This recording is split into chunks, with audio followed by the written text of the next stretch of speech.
তাআলাকে স্মরণ করতে হবে, তাহলে বরকত লাভের একটা আমাদের পথ পরিষ্কার থাকবে।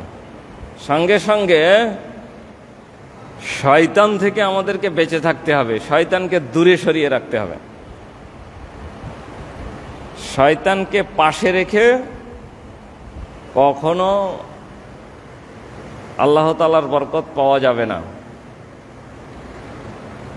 বলছিলাম কোরআন পাঠ করলে বরকত নাজিল হয়, কিন্তু শয়তানকে পাশে রেখে নয়, শয়তানকে তাড়াইয়ে দিয়ে।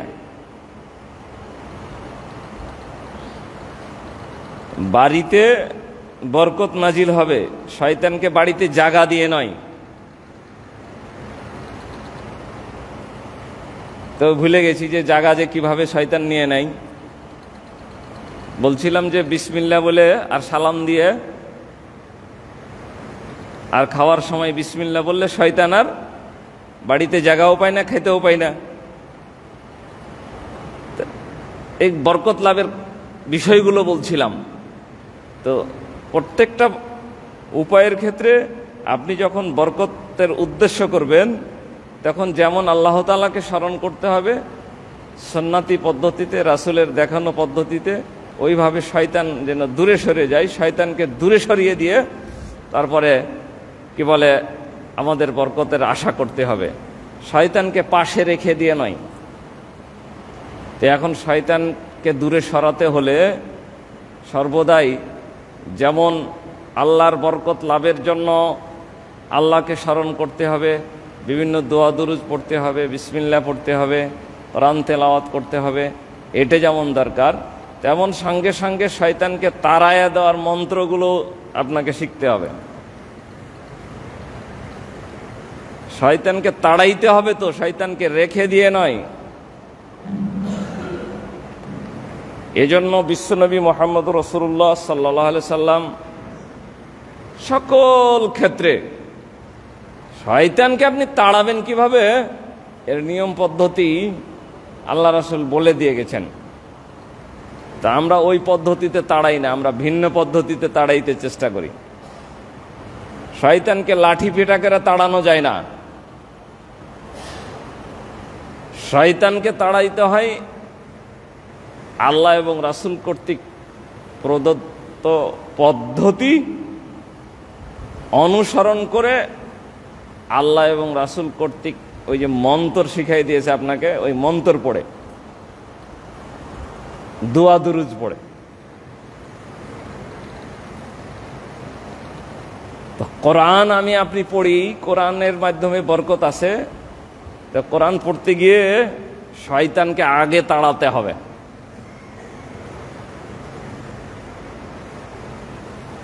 আল্লাহ তাআলা সূরা নাহল আয়াত নম্বর 98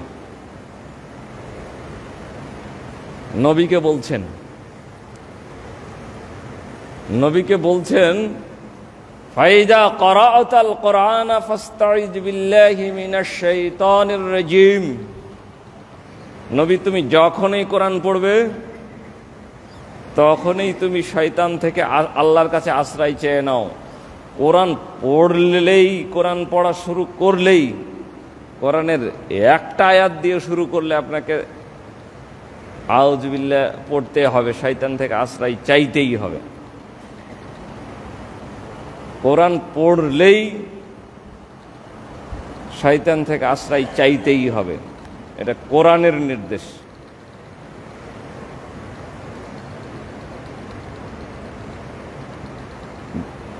সকল কাজের শুরুতে বিসমিল্লাহ পড়তে হয়, এ কথা ঠিক। তবে কোরআন পড়তে গিয়ে আপনাকে আগে আউযু বিল্লাহ পড়তে হবে, তারপর বিসমিল্লাহ পড়তে হবে। এখানে শুরুটা আপনার বিসমিল্লাহ দিয়ে নয়, আগে তাওয়াজ্জুজ দিয়ে তারপরে তাসমিয়া, আগে আউযু বিল্লাহ তারপরে বিসমিল্লাহ। এবং এক্ষেত্রে তাওয়াজ্জুজ পড়া ওয়াজিব বা ফরজ, মানে আল্লাহর কোরআনের ডাইরেক্ট নির্দেশ যে কোরআন পড়তে গেলে আপনাকে তাওয়াজ্জুজ পড়তেই হবে। আপনি যখন যে অবস্থায় যেখানে কোরআন পড়বেন আগে আউযুবিল্লাহ পড়েন, তারপরে বিসমিল্লাহ পড়েন।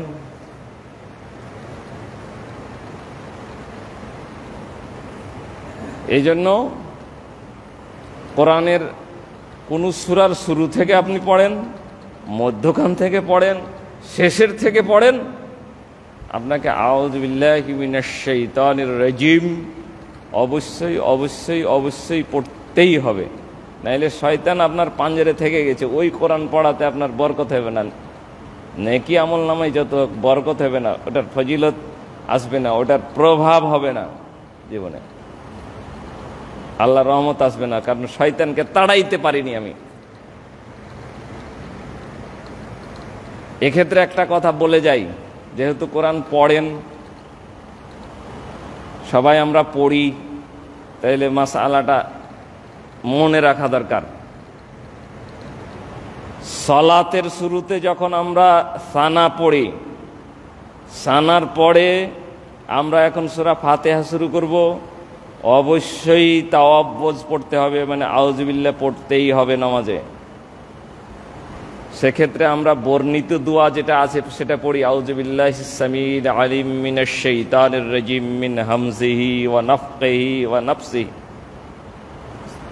যদি এটা মুখস্থ না থাকে, এটা বর্ণিত দোয়া, মাসুরা মানে বর্ণিত দোয়া, রাসূলের মুখ দিয়ে এভাবে হাদিসে বর্ণিত হয়েছে, আপনার এটা মুখস্থ নাই, তাহলে আউযুবিল্লাহি মিনাশ শাইতানির রাজিম পড়বেন আপনি, মানে শয়তান থেকে আশ্রয় চাইবেনই। এরপরে বিসমিল্লাহ বলে সূরা ফাতিহা পড়বেন। আবার সূরা ফাতিহা শেষে অন্য আরেকটা যখন সূরা শুরু করবেন, তখন আর তাওয়াজ্জুদ পড়তে হবে না। দ্বিতীয় রাকাতে উঠে যখন আবার সূরা ফাতিহা পড়বেন, আর আউযুবিল্লাহ পড়তে হবে না। তৃতীয় চতুর্থ পরের কোন রাকাতে আর আউযুবিল্লাহ পড়তে হবে না। ওই যে ওইটাতে এখন আল্লাহর কথোপকথনেই আছেন, কোরআনের ভিতরেই আছেন, এই জন্য একবারই পড়তে হবে, প্রথম শুরুতে আউযুবিল্লাহ পড়তে হবে। আর প্রত্যেক রাকাতে সূরা ফাতিহার পূর্বে বিসমিল্লাহ পড়তে হবে। আর ফাতিহার পরে যখন যখন সূরা শুরু করবেন, সূরার প্রথম থেকে যদি শুরু করেন, হয় ছোট সূরা করলে তো প্রথম থেকে হবে, অথবা বড় সূরারও প্রথম হবে, তো সূরার প্রথম হইলে বিসমিল্লাহ পড়তে হবে। কোন সূরার শেষের থেকে আপনি 2 আয়াত পড়লেন, মধ্যে থেকে পড়লেন, তখন আর বিসমিল্লাহ পড়ার দরকার নাই।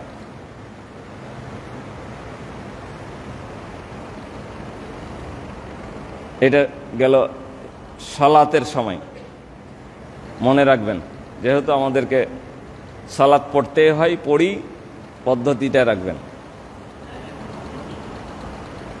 তাহলে কোরআন যখন আমরা তেলাওয়াত করব, শয়তানকে তাড়ায় দিয়ে তেলাওয়াত করব, তাহলে কোরআনের বরকত পাব। বিশ্বনবী মুহাম্মদ রাসূলুল্লাহ সাল্লাল্লাহু আলাইহি সাল্লাম জীবনের প্রতিটি ক্ষেত্রে শয়তানকে তাড়ানোর কিছু দোয়া শিখিয়ে দিয়েছেন, মন্ত্র শিখিয়ে দিয়েছেন। মানে শয়তানকে আপনাকে তাড়াতে হবে, কাছে রাখা ওকে চলবে না, ও তো আপনার চিরশত্রু। ওকে যদি পাশে রেখে দিয়েছেন, তাহলে ও তো আপনার জীবনকে শেষ করবে, ধ্বংস করবেই। সকালে সন্ধ্যায়, রাতে দুপুরে, চলতে ফিরতে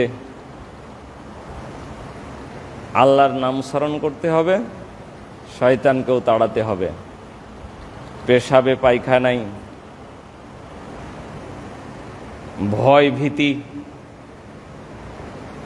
সন্তানাদিকে নিরাপদ রাখা, নিজেকে নিরাপদ রাখা, সকল ক্ষেত্রে আপনাকে কিভাবে এই জুমার অল্প সময়ে একটা একটা করে আপনাকে দেখাই যে আল্লাহ রাসূল এইভাবে এভাবে এভাবে শয়তানকে তাড়ানোর জন্য আমাদেরকে দোয়া শিখিয়ে দিয়েছেন, মন্ত্র শিখাচ্ছেন। আমরা আমাদের সন্তানাদি কে অনিষ্টতা থেকে, মানুষের চোখের বদনজর থেকে, শয়তানের বদনজর থেকে, শয়তানের আসর থেকে নিরাপদের জন্য ঘণ্টা বাঁধে রাখি গলাতে, হাতে, যাহা স্পষ্ট শিরিক। আগের যুগে গরু যখন মাঠে চড়াইতাম, ছুচকি গরুটার গলায় ঘণ্টা বেঁধে ওই জন্য দৌড়াইতে না পারে। তো কোরআন নিয়ে একদল ব্যবসায়িক ব্যবসা করতেছে, তাবিজ ব্যবসায়ীরা, ওরা তাবিজ দিয়ে দিছে সন্তানকে। কখনোই এই তাবিজ কবজ দিয়া আপনার বিশ্বাস অনুসারে আল্লাহ তাআলা, আপনি যেহেতু ওটাকে বিশ্বাস করে নিয়েছেন, ওটাতে আপনার কিছু উপকার হয়ে যেতে পারে, মানে আপনার পাপ বাড়াইবে আল্লাহ, আপনি ওটা বিশ্বাস করেন, এই জন্য উপকার হয়ে যাবে। কিন্তু কোনো তাবিজ কবজে প্রকৃতপক্ষে নিরাপদ রাখে না, রাখতে পারে না, ওটা শিরিক। আল্লাহ রাসূল বলছেন, মান তাআল্লাকা তামিমাতান ফাকাদ আশরাকা, যে তাবিজ ঝুলাই সে শিরিক করে। আর শিরিকের ভয়াবহতা সম্পর্কে তো আপনাকে বহুবার বলা হয়েছে যে শিরিক এটা যেমন তেমন পাপ নয়। শিরিক এমন পাপ যে শিরিকটা করার সঙ্গে সঙ্গে ওই দিনের পূর্বের যত আমল, ভালো আমল করেছেন ওইটা ডিলেট হয়ে যায়, মুছে যায়, আপনার আমল থেকে, আমলনামা থেকে মুছে যায়। আপনি যেদিন শিরিক করলেন ওই দিনের আগ মুহূর্তে যত সৎকর্ম করেছেন ওগুলো সবগুলো বাতিল হয়ে যায়। ছোট আপনার জীবনটাই বরবাদ হয়ে গেল। আপনার মোবাইল 10 বছর থেকে পাইছেন, খালি ওখানে অনেক কিছু তথ্য সংগ্রহ করতেই আছেন। আপনার কম্পিউটারে 10 বছর থেকে খালি বিভিন্ন তথ্য সংগ্রহ করতেই আছেন। করতে করতে করতে করতে একদিন এসে একেবারে অল সিলেক্ট দিয়ে খালি ডিলেট দিয়ে দেন, একেবারে আপনারটা সাদা পরিষ্কার হয়ে গেছে, কিছুই নাই, একটা অক্ষরও নাই। অনুরূপ আপনার আমার আমল নামায় যেদিন শিরিক পড়লো তার পূর্বের আমলগুলো, খাতাটা, আমল নামাটা সাদা হয়ে যায়। তো সাদা হয়ে গেলে তো সৎ আমলগুলো মুছে যায়, তাহলে তো কমপক্ষে সমান সমান থাকলো, সমান নয়, আর শিরিক দিয়ে বুঝে গেল। আর আল্লাহ তাআলা কোরআন বলেছেন যে যারা শিরিক করে তাদের জন্য জান্নাত হারাম। শিরিক করলে জান্নাত হারাম, যদি তওবা না করে কেউ মারা যায়। পথ খোলা থাকে, শিরিক করলেও পথ খোলা থাকে, মরার আগ পর্যন্ত পথ খোলা আছে। মানে তওবা করার যদি সুযোগ পাওয়া যায় তাহলে পথ খোলা আছে।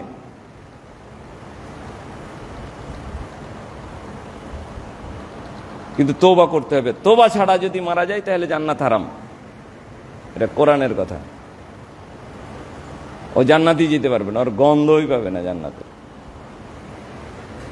তো যে কথা বলছিলাম যে শয়তান থেকে আশ্রয় চাওয়ার জন্য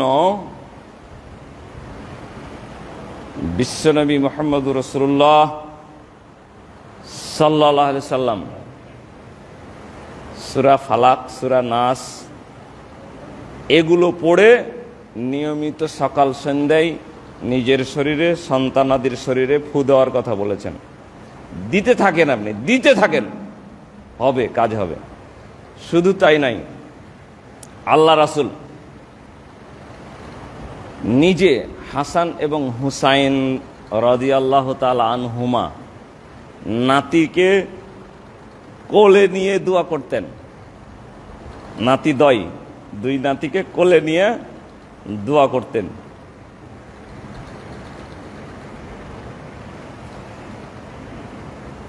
কি দোয়া করতেন?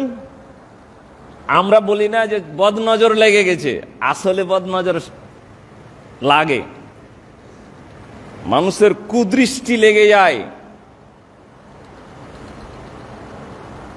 মানুষের হিংসাত্মক খারাপ জিনিসটা আরেকজনের প্রতি প্রভাব পড়ে। এটা বিশেষ করে সন্তানাদিদের উপরে প্রভাব পড়ে। এই জন্য আল্লাহ রাসূল নিজে সূরা ফালাক নাস তো পড়ছেনই, এরপরে দোয়া পড়ছেন। ওই যে কুমা, আল্লাহ তাআলা হাসান এবং হুসাইনকে কোলে নিয়ে জমা করে আল্লাহ রাসূল বলতেন, ওই যে কুমা বেকালেমাতে কাত্তাম্মা, মিন কুল্লি শাইতানিন ওয়া হাম্মাতিন ওয়া মিন কুল্লি আইনিন লাম্মাতিন। আল্লাহ, আমি আমার এই নাতিদয়কে তোমার কাছে আশ্রয় চাচ্ছি তোমার পূর্ণাঙ্গ কালেমা দিয়ে শয়তান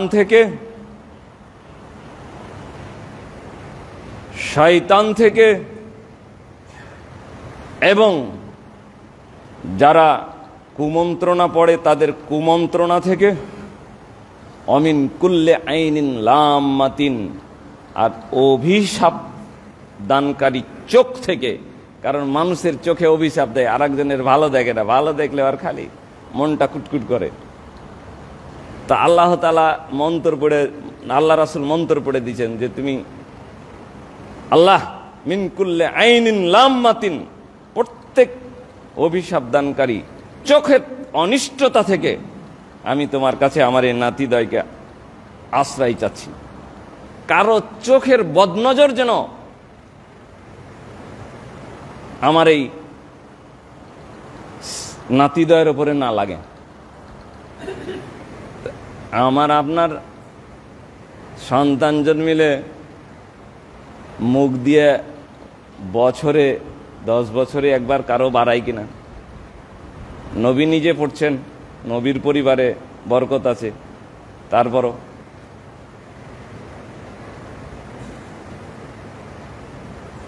বিশেষ করে সন্তানদের প্রতি বদনজর লাগে তাদের মায়েদের কারণে। আমাদের মা বোনদের দৃষ্টি আকর্ষণ করছি, আপনারা ভালো করে শুনবেন। আপনাদের কারণে আপনাদের কোলের সন্তান আসলে মানুষের বদনজর লাগে। কারণ আপনি যেভাবে রাস্তায় চলাফেরা করেন, যত পুরুষ আপনার খালি শরীরটা, আপনার বডিটা দেখে, সকলে একটা করে বদনজর চোখের কুদৃষ্টি দিয়ে যায় আপনাকে। আপনার এই শরীরে গোটা দেশের মানুষের কুদৃষ্টি লেগে আছে। ওই কুদৃষ্টির প্রভাব আপনার গর্ভজাত সন্তানের উপরে পড়ে।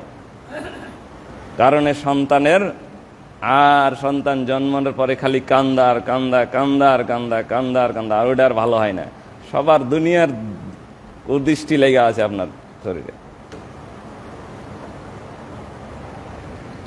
তো এগুলো থেকে বাঁচতে হলে, শয়তানকে দূরে সরাইতে হইলে, মানুষের কুদৃষ্টি থেকে বাঁচাতে হলে মহান আল্লাহ তাআলা আমাকে আপনাকে যে মন্ত্র দিয়েছেন এটা নিয়মিত পাঠ করতে হবে। আমার আপনার শরীরে তো লাগবেই। বিশ্বনবী মুহাম্মদ রাসূলুল্লাহ সাল্লাল্লাহু আলাইহি সাল্লাম নবী হয়েও মানুষের কুদৃষ্টি থেকে আর মানুষের কুমন্ত্রণা থেকে রক্ষা পায় নাই। আপনারা বহুবার শুনেছেন বিশ্বনবী মুহাম্মদ রাসূলুল্লাহ সাল্লাল্লাহু আলাইহি সাল্লামকে জাদু করা হয়েছিল। আর এই জাদুর প্রভাব থেকে রক্ষা পাওয়ার জন্য আল্লাহ তাআলা জিব্রাইল মাধ্যমে আকাশ থেকে সূরা ফালাক এবং নাস নাজিল করে বিশ্বনবীকে এই জাদুর প্রভাব থেকে রক্ষা করেছিলেন। বিশ্বনবীকে এই জাদুর প্রভাব থেকে রক্ষা করতে আল্লাহ তাআলাকে আকাশ থেকে আয়াত নাজিল করতে হয়েছে। আর সূরা ফালাক এবং নাসের ভিতরে 11টা আয়াত আছে। আল্লাহ রাসূলকে জাদু করার জন্য আল্লাহ রাসূলের ইহুদি খাদেম একটা বাচ্চা ছিল, খিদমত করত। ওই বাচ্চার মাধ্যমে রাসূলের চুল আর ভাঙ্গা চিরুনি সংগ্রহ করে ওই চুলে সুতা দিয়ে 11টা গিরা মেরে বেটা গাছের খেজুর গাছের মোচার ভিতরে ঢুকাইয়ে দিয়ে মদিনার কূপের নিচে পাথর চাপা দিয়ে রেখেছিল। কত মানে ওটা খুঁজে যেন আর না পাই। তো যাই হোক, আল্লাহ তাআলা যেহেতু রসুলকে রক্ষা করবেন, জিব্রাইল পাঠাইলেন কোথায় কিভাবে আছে। আল্লাহ রাসূল লোক পাঠাইয়া ওটা উঠাইয়া আনাইয়া আল্লাহ রাসূল একটা করে আয়াত পড়ছেন, একটা করে গিরা এমনি এমনি খুলে যাচ্ছে। আল্লাহ রাসূল মুক্ত হয়ে গেলেন।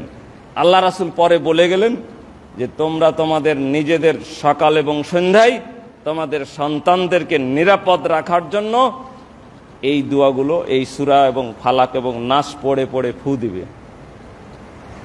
সূরা ফালাক এবং নাস তো আমরা পড়ি, হয়তো অর্থ বুঝি না যে আল্লাহ তাআলা আমাদেরকে কি বলেছেন, এখানে আমরা কি বলছি।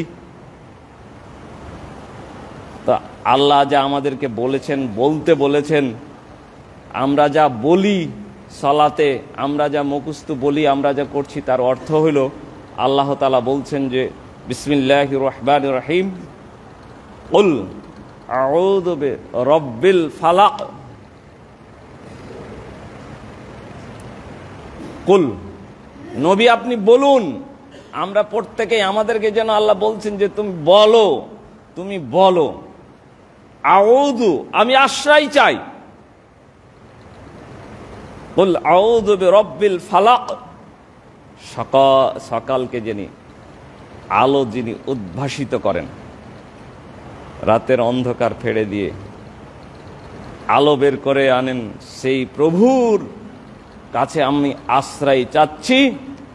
মিন শাররি মা খালাক, পৃথিবীতে আল্লাহ যত অনিষ্ট সৃষ্টি করেছে, আমার যত জিনিসে ক্ষতি করতে পারে, মানুষ হোক, শয়তান হোক, পোকামাকড় হোক, সাপ বিচ্ছু, যাহা কিছু হোক না কেন, আল্লাহর সৃষ্টিকৃত যত অনিষ্ট আছে খারাপি থেকে, সব থেকে আমি আশ্রয় চাচ্ছি। ওয়া মিন শাররি গাসিকিন ইযা ওয়াকাব, এবং অন্ধকারের খারাপি থেকে, যখন এটা অন্ধকার আচ্ছন্ন হয়ে যায়। রাতের অন্ধকারে চলতে ফিরতে অনেক কিছু বিপদ আসা, দিনের আসলে তো আপনি কোন দিক থেকে কি আসছে, বিপদ আপদ, এটা দেখা সহজ। কিন্তু রাতের অন্ধকারে আপনার অজান্তে অনেক কিছু বিপদ ঘটে যেতে পারে। এজন্য রাত যত গভীর হবে, অন্ধকারের ভিতরে শত্রু, চোর ডাকাত, আরো অনেক কিছু, সাপ বিচ্ছু, অনেক কিছুই রাতের অন্ধকারে আপনার আমার ক্ষতি করে দিতে পারে। এজন্য আল্লাহ তাআলা আমাকে আপনাকে শেখাচ্ছেন ওয়া মিন শাররি গাসিকিন ইযা ওয়াকাব, অন্ধকারাচ্ছন্ন, যত গভীর অন্ধকারাচ্ছন্ন হয়, অন্ধকারাচ্ছন্ন থেকে চন্দ্র নাকি সূর্য ডুবে গিয়ে রাত যখন গভীর হতে থাকে, অন্ধকার হতে থাকে, এই অন্ধকারের অনিষ্টতা থেকে আমি কি করছি, তোমার কাছে আশ্রয় চাচ্ছি। ওয়া মিন শাররিন নাফাসাতি ফিল উকাদ, এবং ওই সমস্ত নারীদের কুমন্ত্রণা থেকে যারা গিরাতে ফু দেয়, ওই সমস্ত নারীদের অনিষ্টতা থেকে যারা গিরাতে ফু দেয়, তাদের গিরাতে ফু দিয়ে মানুষের ক্ষতি করতে চেষ্টা করে, খারাপ মন্ত্র পড়ে মানুষের অনিষ্টতা করে, তাদের খারাপির থেকে আমি আশ্রয় চাচ্ছি। ওয়া মিন শাররি হাসিদিন ইযা হাসাদ, প্রত্যেক ওই হিংসুকের হিংসার থেকে আমি আশ্রয় চাচ্ছি যখন সে হিংসা করে।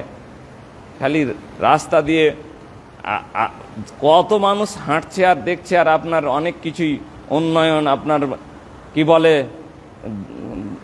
খেতে, মানে বাগানের ফল, ধানের ক্ষেত, বাড়ি গাড়ি, শরীর স্বাস্থ্য, ছেলে মেয়ে দেখছে, আর আরেকজনের মনে জ্বালা উঠছে, তখন ও এর উন্নয়ন হয়েছে। যতজন হিংসা করে, এই হিংসাকে যেন কোনো ক্ষতি না করে, কারো হিংসাতে যেন ক্ষতি না করে, এই জন্য আল্লাহ তাআলা আপনাকে আমাকে শিখিয়ে দিলেন ওয়া মিন শাররি হাসিদিন ইযা হাসাদ। ও হিংসা করতেই থাকুক, আর আপনি নিরাপদে পার হয়ে যান। নিরাপদ রাখবে আল্লাহ, কিন্তু শিখিয়ে দিয়েছে মন্ত্র একটা যে আপনি পড়েন, মানে আপনি আল্লাহর কাছে চান। পরের সূরাতে আল্লাহ তাআলা বলছেন বিসমিল্লাহির রহমানির রহিম, কুল আউযু বিরব্বিন নাস, মালিকিন নাস, ইলাহিন নাস। নবী আপনি বলুন, মানে নবীর মাধ্যমে আল্লাহ শিখিয়ে দিয়ে আমাকে আপনাকেও যেন আল্লাহ বলছেন যে তুমি বলো, কুল, তুমি বলো। আউযু বিরাব্বিন নাস, আমি মানুষের প্রভুর কাছে আশ্রয় চাচ্ছি। মালিকিন নাস, মানুষের মালিকের কাছে আশ্রয় চাচ্ছি। ইলাহিন নাস, মানুষের স্রষ্টার কাছে, উপাস্যর কাছে আশ্রয় চাচ্ছি। মানে তিনি মানুষের প্রতিপালক, মানুষের মালিক, মানুষের এলা, মানে আমরা মানুষ, আমাদের প্রতিপালক, আমাদের মালিক, আমাদের উপাস্যর কাছে আমরা আশ্রয় চাচ্ছি।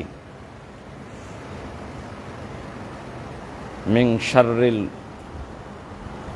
ওয়াসওয়াসিল খান্নাস, যারা আত্মগোপন করে কুমন্ত্রণা দেয়, গোপনে গোপনে কুমন্ত্রণা দেয়, তাদের অনিষ্টতা থেকে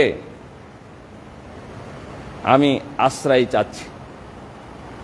আত্মগোপনে আপনার বিপরীতে খালি কুমন্ত্রণা, খারাপ মন্ত্র, খারাপ দিতেই আছে, কিন্তু আমি তো বুঝি না কে যে আপনাকে দিচ্ছে কুমন্ত্রণা, খারাপ আপনার বিরুদ্ধে কুমন্ত্র পড়ছে, খারাপ মন্ত্র পড়ছে, খারাপ দোয়া করছে, অনিষ্ট কামনা করছে, বুঝতে তো পারছি না।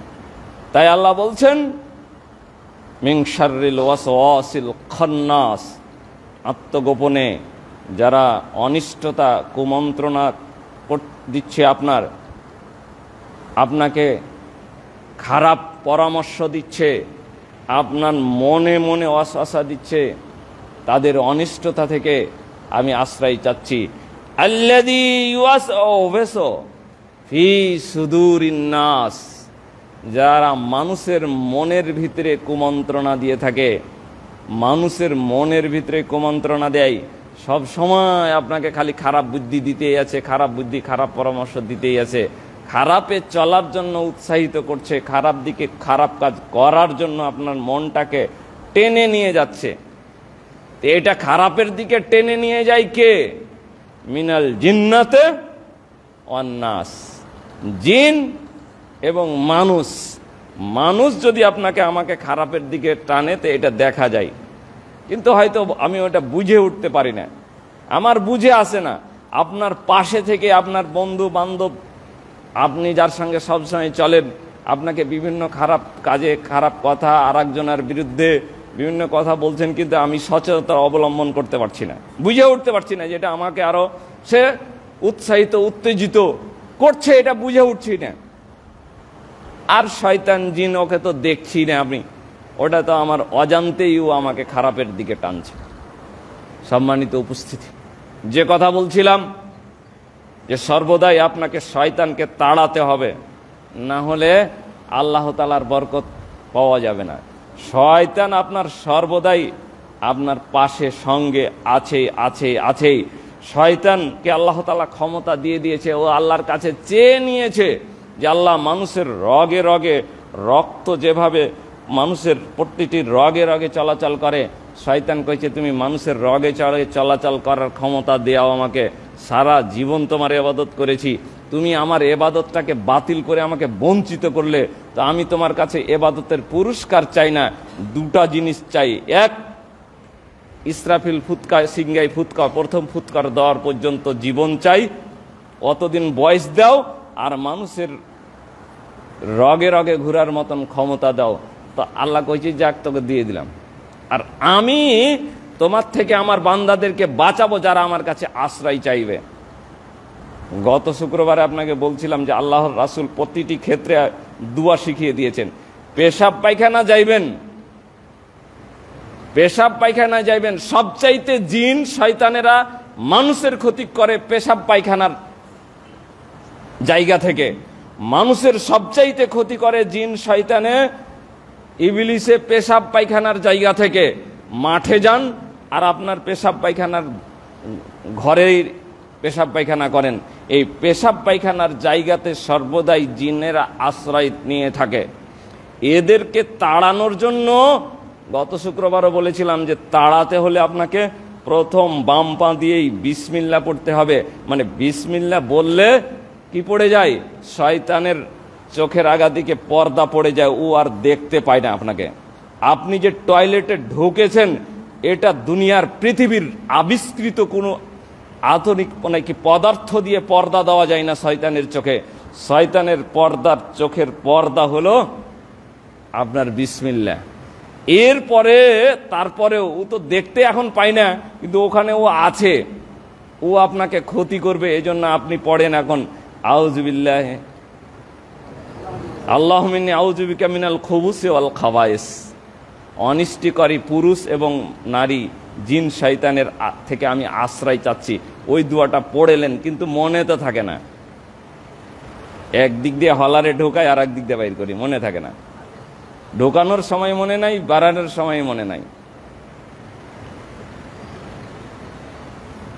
শয়তানের কাছে আশ্রয় চাইতে হবে। ঘুমের ভিতরে ভয় পাই, ঘুমের সময় ভয় পেয়ে গেছেন, শয়তানের কাছে আশ্রয় আপনাকে চাইতে হবে। ঘুমের ভিতরে যে কোনো প্রকার ভয় লাগলে আপনি বেশি না পারলেন কমপক্ষে আউযু বিল্লাহি মিনাশ শাইতানির রাজিম পড়েন।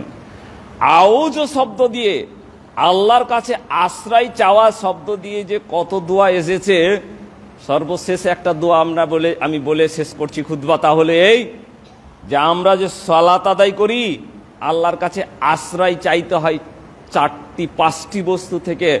সালাতের মাঝে অবশ্যই আশ্রয় চাইতে হয়। অনেকেই কিন্তু আমরা এই দোয়াটার শেষ অংশটা মুখস্থ আমাদের নাই। কোন বিদ্বান বলেছেন যদি ওই 5টা জিনিস 4টা-5টা জিনিস থেকে আশ্রয় চাওয়া না হয়, তাহলে নমাজের সার্থকতা আসে না। মানে নমাজে যে আপনি মূল যেই কাজের জন্য পড়লেন ওইটার কার্যকারিতা আসলো না ওই আশ্রয়টা না চাইলে। আশ্রয় চাইতে হবে কি? শেষে একেবারে সর্বশেষ পড়ি, অর্থাৎ দুরুদ শরীফের পরেই পড়তে পারেন, অথবা আমরা আল্লাহুম্মা ইন্নী জালামতু নাফসি যুলমান কাসীরা ওয়া লা ইয়াগফিরুয যুনুবা ইল্লা আনতা ফাগফিরলি মাগফিরাতাম মিন ইনদিকা ওয়ারহামনি ইন্নাকা আনতাল গাফুরুর রহিম। এটার পরেও পড়তে পারেন, আগেও পড়তে পারেন। সেটা কি? আল্লাহুম্মা ইন্নী আউযু বিকা মিন আযাবি জাহান্নাম ওয়া আউযু বিকা মিন আযাবিল কবর ওয়া আউযু বিকা মিন ফিতনাতি মাশিহিদ দাজ্জাল ওয়া আউযু বিকা মিন ফিতনাতিল মাহইয়া ওয়াল মামাত ওয়া আউযু বিকা মিনাল মাসামি ওয়াল মাগরাম। এখানে জাহান্নাম থেকে, কবরের আযাব থেকে, জীবন মৃত্যুর নাকি দাজ্জালের ফিতনা থেকে, জীবন মৃত্যুর ফিতনা থেকে এবং ঋণগ্রস্ততার থেকে আশ্রয় চাইতে হবে। ঋণ এমন এক জিনিস, আল্লাহ রাসূল দোয়া করছেন আল্লাহুম্মা ইন্নী আউযু বিকা মিনাল কুফরি ওয়াল ফাকরে। আল্লাহ তোমার কাছে আমি আশ্রয় চাই কুফরি থেকে এবং দরিদ্রতা থেকে। আল্লাহ আমি তোমার কাছে আশ্রয়, 1-2 মিনিট বেশি হয়ে গেছে, আশ্রয় চাই কুফরি থেকে আর দরিদ্রতা থেকে। আল্লাহ আমি তোমার কাছে আশ্রয় চাই কুফরি থেকে এবং দরিদ্র থেকে। সাহাবা প্রশ্ন করছে যে ইয়া রাসূলুল্লাহ, আপনি যখনই কুফরি থেকে আশ্রয় চান তখনই দরিদ্রতা থেকে কেন আশ্রয় চান? কুফরির সঙ্গে দরিদ্রতাকে, কুফরের সঙ্গে ফাকর মানে দরিদ্রতাকে কেন আপনি মিলিয়ে দিয়েছেন? এইটা যখন চাচ্ছেন যে এইটা থেকে আল্লাহ তুমি আমায় বাঁচাই থাকো, তখন ওইটা থেকে বাঁচাই রাখো, এ কথা কেন বলছেন? এটার এত কি ঝামেলা কি? তো বলছে কুফর যেমন মানুষকে আল্লাহ থেকে দূরে সরিয়ে দেয়, দারিদ্রতা অভাব জীবনে এত মানুষ খারাপ। যখন মানুষ অভাবে পড়ে যায় তাহলে অভাবে স্বভাব নষ্ট। অভাবের কারণে মানুষ কি করে? যত পাপের দিকে পা বাড়ায়। এজন্য অভাব আপনার জন্য জীবনে না আসে, এই জন্য আল্লাহুম্মা ইন্নী আউযু বিকা মিনাল কুফরি ওয়াল ফাকরে, কুফরি ওয়াল ফাকরে দরিদ্রতা থেকে আশ্রয় প্রার্থনা তো আল্লাহর কাছে আপনাকে করতে হবে, আমি তো করি না। যাই হোক, যে কথা বলছিলাম যে আল্লাহর কাছে আশ্রয় চাওয়ার জন্য অনেক আমাদের দোয়া আছে। আশা করি আমরা জিনিসগুলো খুঁজে খুঁজে বই কিনে প্রয়োজনে পড়ে মুখস্থ করে নেব। আল্লাহ তাআলা আমাদেরকে আল্লাহর নিকটে আশ্রয় চাওয়াটা যেন সহজ করে দেন। সকল অনিষ্টতা থেকে আল্লাহ তাআলা আমাদেরকে নিরাপদ রাখুন। সকলেই বলি আল্লাহুম্মা আমিন। বারাক।